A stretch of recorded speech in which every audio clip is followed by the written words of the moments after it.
Ladies and gentlemen, the main event is on to day 6, and we are going to talk all about the notable players left, including Antonio Esfandiari. We're going to talk about some key, pivotal, controversial hands, debatably, that happened yesterday on the feature table featuring former NFL star Richard Seymour that had Twitter in an uproar. We're also going to be talking about the controversy involving poker commentator, everyone loves him, Nick Schulman, and Nick Schulman put up a tweet talking about how he may have been removed from commentary. We're going to provide some clarity for that and also talk about the comments that's made from the community there. We'll also give an update on the Naked Bandit who pulled down his pants at the World Series of Poker and then was seen elsewhere in Vegas pulling down his pants once again on a craps table. So quite the interesting turn of events there. For the Naked Bandit, he had himself quite a day, and we're going to wrap it up on a very heartfelt note by coming from D-Moon girl Danielle Moon Anderson and her lovely son Easton, who is the most supportive kid I have ever seen. And to be honest, I haven't seen many conversations involving children and their parents, so maybe there are more supportive kids out there. But in poker, this guy's the most supportive poker kid I've ever seen in my entire life. We're going to show you the text messages that this man sent to his mother after she busted the main event. So let's get into it, guys. Day 5 wrapped up yesterday. Day 6 starting off in a few hours. 106 players left in the main event. 8,569 entries this year. Second most of all time. $10 million for first place. I think we can all agree the most notable player left is the Magician, who I don't know if he still does magic anymore, but I imagine that magic is a talent that you never actually lose the ability to do. Antonio Esfandiari's in the mix. We got to see a little bit of him yesterday on the feature table near the end of the night, and we also got to see a lot of him on the outside feature table as well, too. He's still strong in the mix here. He has little less than 100 big blinds. They're going to be going into blinds of 40,000, 80,000 today when play remains. We have about 20 players with over 100 big blinds in action, so we have some deep stack play still to come at the main event today, day 6. Other notables in the mix include Alex Foxen, friend of the podcast and also one of the top tournament players in the entire world. He is still in the mix. We also have high roller tournament beast Sam Greenwood, who's second in chips. Imagine that, second in chips with 11.9 million chips. The chip leader is a man named Timothy Sue, who's got 19.2 million chips. So the man has a lot of play left to go. Also in the mix, we have Chad Power and the golden jacket. Chad looks like he found that gold.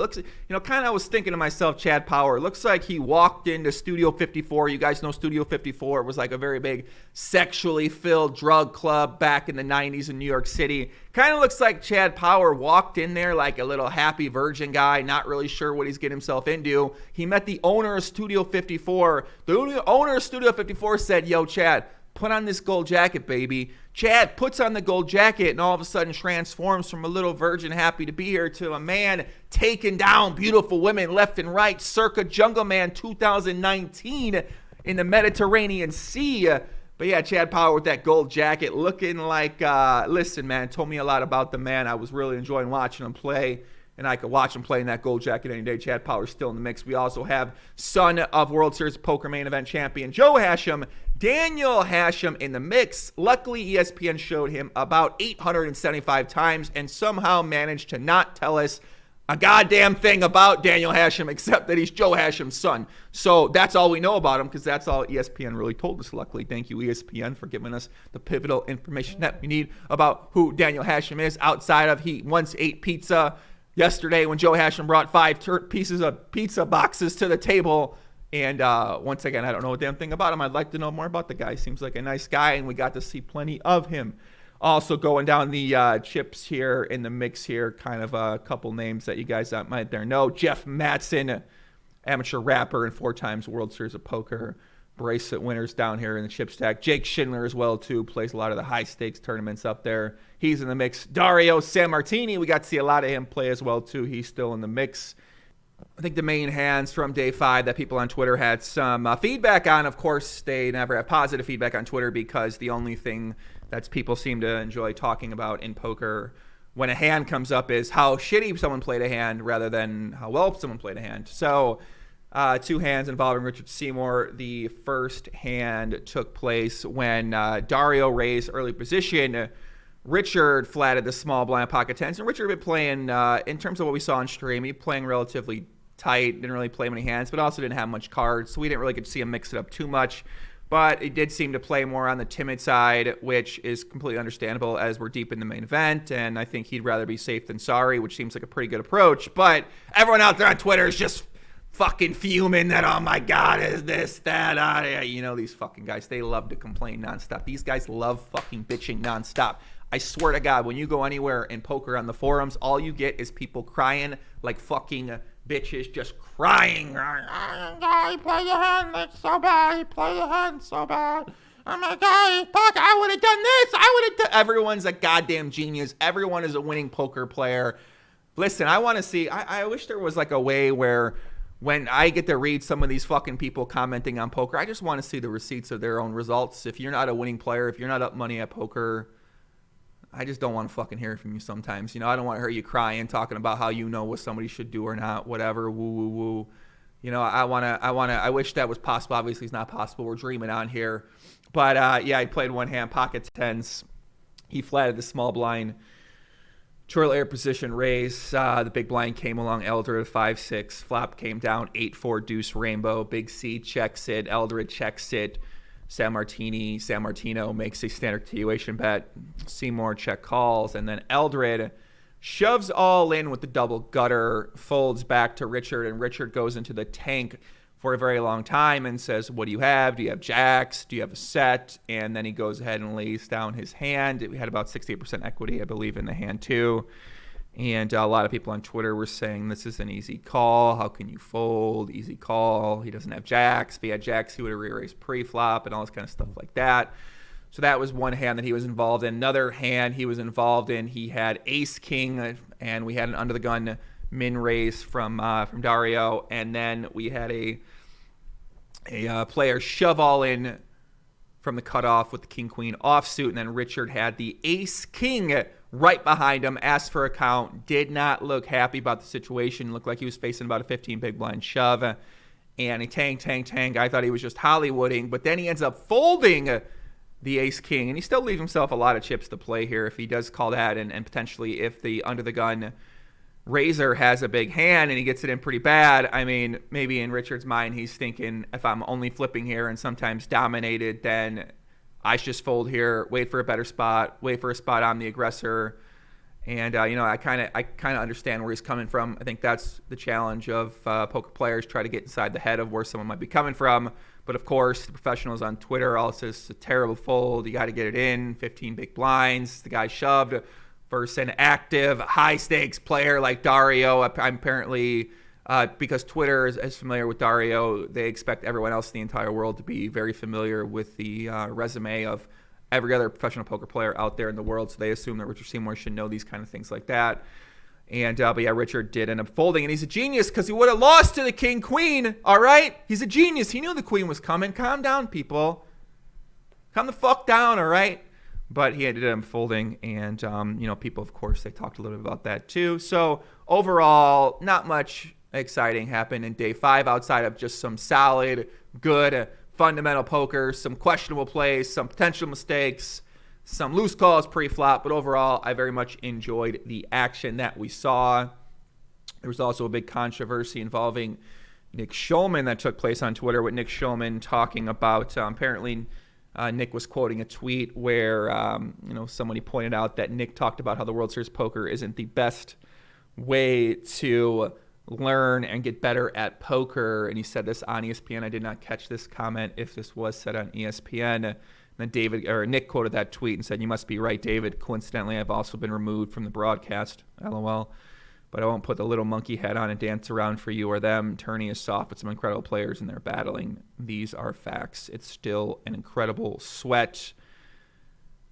Now, it kind of sounds like what Nick was saying is that if you want to get better at poker, then don't watch the main event. I think what he's saying is that if you want to get better at poker, there are much better resources out there to get better at the main event, or to get better at poker rather than the main event. And yeah, I mean, the play that we see is very questionable. The play that we see could go either way. The play that we see is not high-level poker from the best players in the entire world, so I can understand where he's coming from. And, you know, reached out to Poker Go for comment. Also talked with Nick a little bit too. It does not seem like it was a some sort of punishment or some sort of you made a comment, we're knocking you down. Negreanu pointed up on Twitter also that it seems more like it had to do with some scheduling conflicts with Norm and with Lon. And they wanted those guys to comment in these later days. And I guess, unfortunately for the community, we don't get to see Nick commentate. And there was a lot of feedback, a lot of responses, a lot of people chiming in, a lot of people showing support for Nick. And in the process, I felt like disrespecting the other poker commentators out there, basically by saying, like, Nick's the man. I don't want to hear from anyone else. Everyone else ain't shit. Fuck everybody else. So I think that we can support Nick in enjoying his commentary and enjoying the way that he goes upon doing it, while also not disrespecting the other commentators and basically saying the other commentators fucking suck, which is what a lot of people were saying in response to this, and I disagree with that. But I mean, I'm not a professional commentator, evaluator. I watch poker, and I guess I do enjoy Nick's commentating a little bit more too. So, I mean, I can understand where people are coming from, but I don't think in the process we need to put down everyone else who does commentating as well too and say that, they suck or whatever, which is what comments kind of come. So it's kind of interesting that very rare in poker do we have community-wide support for anything. There are a very few number of people that we're going to get community-wide support for. There are a very few number of things we're going to get community-wide support for, and not surprised to see community-wide support for Nick here, and then also, of course, disrespect and outrage and shitting on people and stuff like that. I mean, very outrage culture right now. Everyone's outraged about fucking something out there. They love crying. They love bitching. People just fucking love doing these things right now. It's just a little exhausting. It's very exhausting in poker. I mean, even if you go on like the poker forums right now and you read, I'm excited. I'm watching this. I'm at home. I'm like, this is fun. This is awesome. We're going to see a main event champ. Everyone's just so fucking toxic out there with their fucking crying about everything. Oh my God, the commentators. Oh my God, the play. Oh my God, Negreanu. Oh my, it's just, they love bitching so much. And you can see why a lot of these people are probably losing at poker and probably just losing at what they're doing in their life and struggling with what they're doing with their life. Is because their first reaction is always to fucking cry and fucking complain and fucking bitch. And instead of just looking for the positives and things, they just cry about things so much, man. It's just really exhausting to even be a part of the poker community sometimes when this is kind of what we see. And I mean, I wish there was more positive things happening in poker to talk about, positive moments, but it seems like people just don't really care about the hands that go down, the winners that take place, the fun plays that we see. People just love making fun of bad plays that we see and being outraged by what's happening instead of just kind of accepting what's happening sometimes too. And I'm sure I get like that on occasion as well. And I don't think I ever really used to be that way. But when you spend time on Twitter as much as I spent time on Twitter this past year and a half or 2 years, which I'm trying to spend as much time on Twitter anymore, there's really no way to avoid this sort of outrage. And you just assume that everyone's outraged out there and everyone's fucking complaining and everyone's just bitching nonstop. And while that might be true, when you actually go out in public, that's not what's happening. People aren't crying. They aren't bitching. They aren't complaining. You're not walking around the rear. Everyone's like, oh my God, you see that? It's just not happening like that. It's not how it is in real life.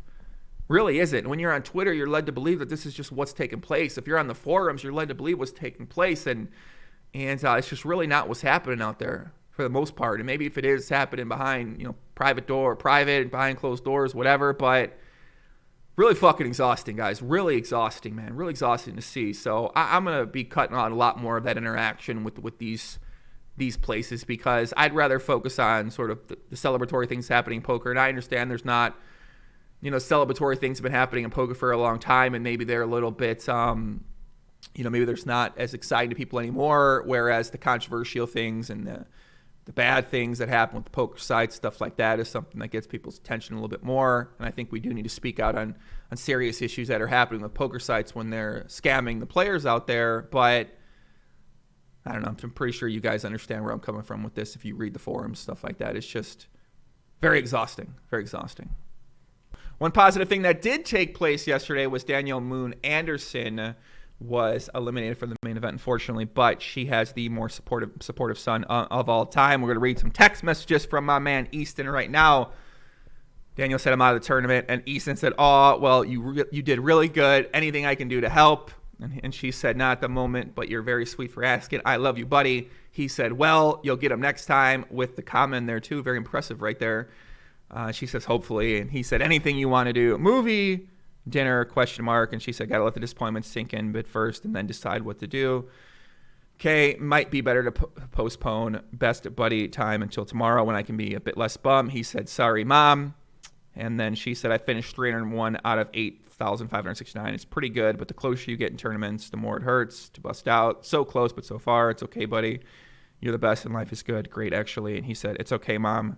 You were beat by 300, but you beat over 8,000. I think that is success. Fucking men, Easton. She said, I think raising such an awesome son is far bigger success. He said, thanks, Mom. Love you. Remember that if you are having a bad day, Bob Ross keeps squirrels in his shirt pocket to let them experience the joy of painting. LOL. Did that help at all? And he said, absolutely. And kind of a follow-up, I also actually made a video for Daniel because I said I'm going to make videos for people that bust out the main event, get them hyped up, give them a little pep talk. I made a little pep talk for Daniel because I like her a lot. And then also posted some more from the young man. The young man said, should I order the usual cookie, pizza, or something different? I love this kid. I'm all for pizza, buddy. And he said, I kind of want to try Cheesy Bites pizza, but it's twice the price. And she said, 301st place pays $38,000. You can get the Cheesy Pizza Bites. And he says, oh, wow, I forgot that you can make money without winning. Dear God, let's not teach young Easton about staking and markup culture and being in makeup as well, too. And the celebratory photo of my man Easton with the Bob Ross shirt, with the Pizza Hut box right here, with the little cookie, got the little bites. I think this is a Pizza Hut box right here. I'm not familiar right now with my pizza. Pizza looks like it could use a little bit more cheese on it. Maybe, a lot of big-ass pepperonis on here. But overall, man, a heartwarming experience, a positive thing that happens. I'm going to talk more about that a little bit. I enjoy that. I kind of makes me want to have a child, but, very nice to see more positive things like that, to see a positive exchange like that taking place too. And last thing I'm going to wrap it up here with is a tweet I made the other day. Alan Cunningham was at the feature table, and I put up a tweet that said, Alan Cunningham looks like a retired hitman who now drives a limo. Comes out of retirement after the escort he was driving home at 6 a.m. is abducted by the Russian mafia and ends up killing them all to get her back safely. And I think we can take a look at Alan Cunningham's outfit. We can all agree he 100% looks like a retired hitman who now drives a limo and comes out of retirement after the escort he is driving home at 6 a.m. is suddenly kidnapped by the Russian mafia and ends up killing them all. Get back safely. Come on, look at this guy. Look at this hat. Look at this look. I am loving this look right here. I hope I got a lot of swag like this when I get older as well too. And upcoming podcast for myself, guys, pay attention for these. Gus Hansen, the legend, was in studio, as well as the young Prince Fader Holes as well too. Look out for those coming next week. And update on the Naked Bandit, who we all got a good chance to see. The Naked Bandit pulling down his trousers at the World Series Poker main event. He was spotted pulling down his trousers at the Excalibur, the Luxor, on a craps table. I got no fucking idea what this guy's doing, but I gotta say it's unique. So we'll be doing an investigation breakdown into that as well. Make sure you guys tune in today. Day 6, main event, World Series Poker. That's it. Much love. Peace out. Take care. Adios. That's it.